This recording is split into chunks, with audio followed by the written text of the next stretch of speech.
आप सब ਨੂੰ बड़े दुखी ਹਿਰਦੇ ਨਾਲ सूचित किया जाता है कि सरदार हरजीत सिंह अपनी संसारिक यात्रा पूरी करके मिति 8 अगस्त 2013 ਨੂੰ गुरु चरणों में जा विराजे सन, जिन्हां दी आत्मिक शांति ਲਈ भोग ਅਤੇ अंतिम अरदास 18 अगस्त 2013 दिन ऐतवार दोपहर 12 बजे तो 2 बजे तक दशमेश कंबाइंस रायकोट रोड मलेरकोटला विखे की गई।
नानक कहे सुन रे मना कर कीर्तन होए उधार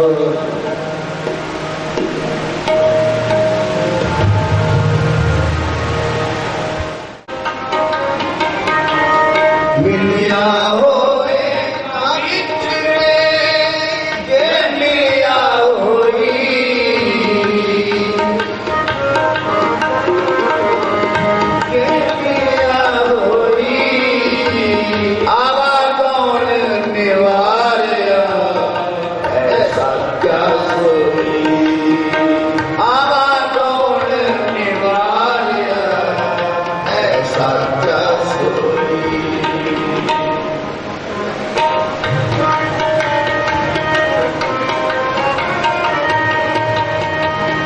मैं मां निवारिया सीता है चोला गुरमुख भोजन जाओ अलग ले गुरमुख भोजन जाओ अलग ले गुरमुख जन्म सवार गज के चलिया गुरमुख जन्म सवार गज के चलिया गुरमुख जन्म सवार दरगे चलिया गुरमुख जन्म सवार दरगे चलिया सच्ची दरगा जाए सच्चा गुण लिया सच्ची दरगा जाए। परिवार ਨੂੰ ਧਾਰਸ ਦਿਵਾਉਣ ਦੇ ਵਾਸਤੇ ਗੁਰੂ ਚਰਨਾਂ ਵਿੱਚ ਹਾਜ਼ਰ ਹੋਏ ਹੋ।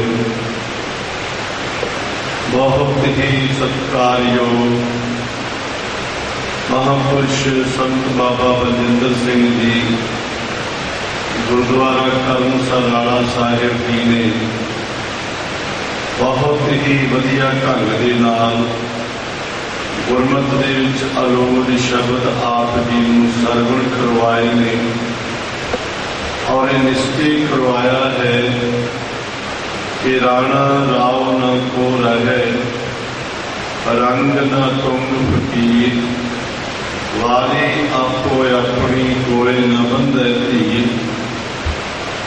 आओ एक वारी सतगुरां दे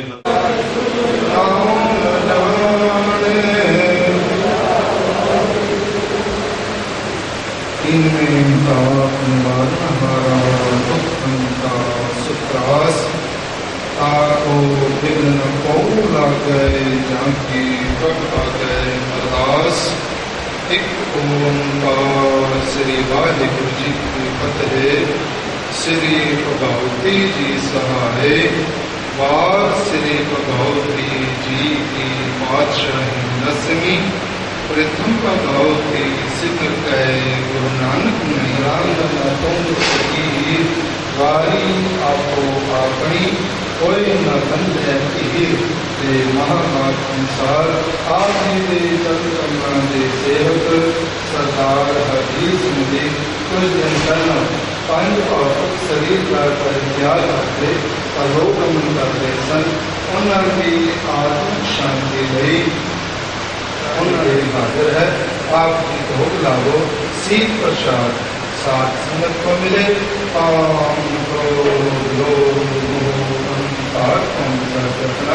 आई संगत की हाजिरी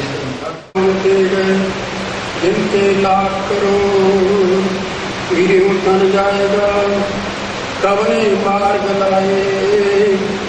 कह संगत कर साध की कह हर के गुण गाए। सतनाम श्री वाहिगुरु साहिब जियो। सोरठ महला नौवा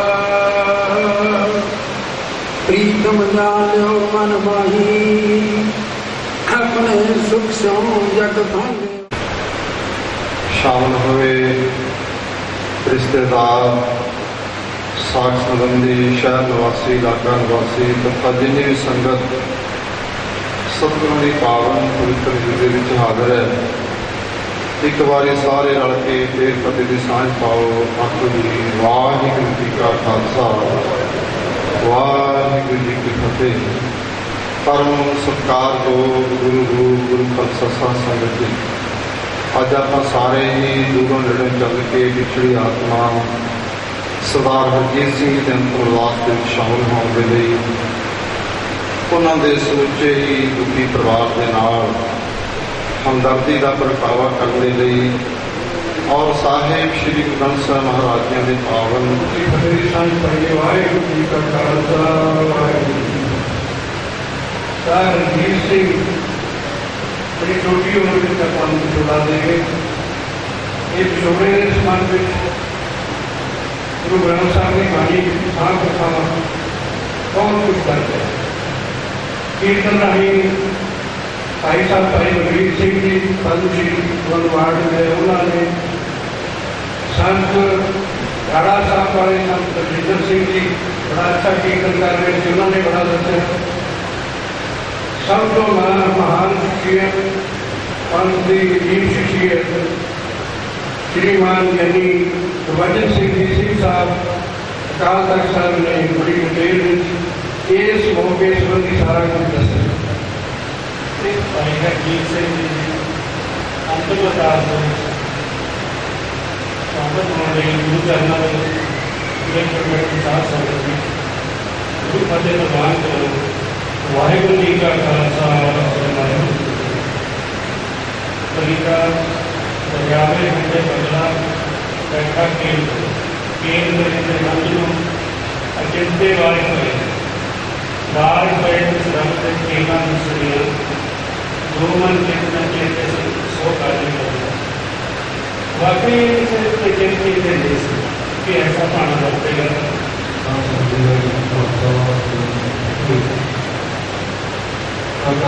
बारे महापुरुषों ने सारी संस्कृति काफी विचार साझे किए हैं। मेरे वालों पार्लियामेंट में मैं एक सुझाव आया है कि इतों की इंडस्ट्री है खासकर एग्रीकल्चर इंडस्ट्री पाइन इंडस्ट्री पहला साड़ी पीढ़ी वालों मुल्कों में काट की उस तो बाद साढ़े बच्चे हैं जिसना सी पता हरजीत सिंह की गल कर लिए उन्होंने स्टार्ट की हरजीत सिंह अपन दुनिया गराइया के विचों श्रद्धा के सत्कार भेंट करने वास्ते आए गुरु प्यारी साध संगत जी वाहिगुरू जी का खालसा वाहिगुरू जी की फतेह।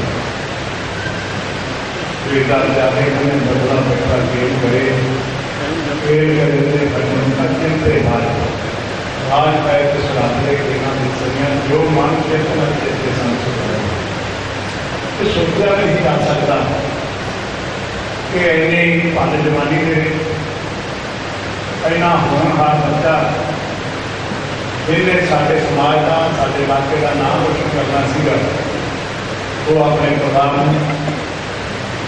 अपने सरदार जी की सुखविंदर कौर समझते हरियाणा परिवार के परिवार को सजीवी कर देना फिर कोई शाकाहारी गांधी के संसार का रामन सिंह जी के परिवार वालों सुरेश कंबाइन के सारे परिवार वालों फिर झंडियाना परिवार वालों सारिया आई हुई संस्था का बहुत बहुत धन्यवाद करता कि तुम दुख की घड़ी में अज दुख उड़ाने वास्ते आए थे और बहुत बहुत धन्यवाद सतगुर कृपा कर ये परिवारों जो दुख आया तो नंदा पार वाहिगुरू जी का खालसा वाहिगुरू।